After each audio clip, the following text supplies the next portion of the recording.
Amen. Yeah, born again. Yeah, mine is testimony about healing.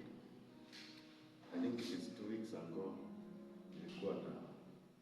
Nilikuwa na pain, nilikuwa hapa hivi. So it happened that one night nimeamka hivi kufanya hivi nikasikia uchungu. Yaani uchungu ulikuwa mingi.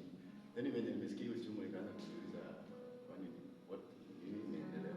Mbona siku hivyo jana? Then mimi nikasema kama ni uchungu itaenda. Nikakaa next morning sasa penye nimeamka hivi nikasikia tena. Kwanza penye nikiinama hivi ilikuwa very painful. So nikajiuliza what shall I do? Nikakuja hiyo siku nilikuja huko shule. Then penye nilikuwa nakuja nikaanza kujisikia nikasema jana siku hivyo. Then leo niko hivi. What happened? Kakitu kasauti kakakuja kakaniambia.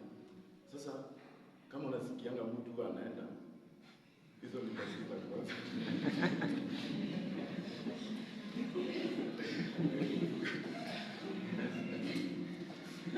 Hata mimi nikajiuliza kwani nitaenda kweli?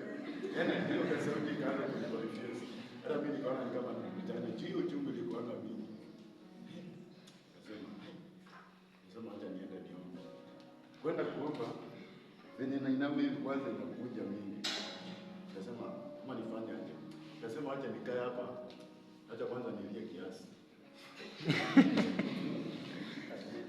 Juu hii kasauti inakuja ikaniambia hizi ni tatizo za kweli.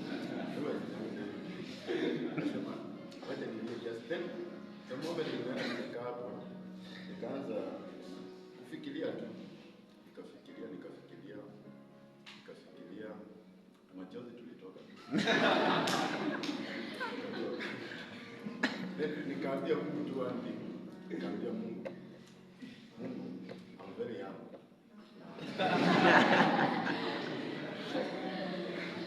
Sitaki niende saa hii. Kama ni kwenda nitaenda lakini si saa hii. Nikamwambia before niende kuna hizo plans nataka nitimizie. Nikamweleza kama hizo plans kitamilike ikawa nitakuwa na mind something years. So nikamwambia kwa hivyo siendi saa hii.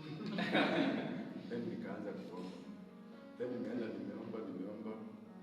Sasa hata venye nani Muleti amesema that alikuwa na hiyo kashinda kiasi na akapona. Sasa mimi nimesikia kitu imenikumbusha hapa.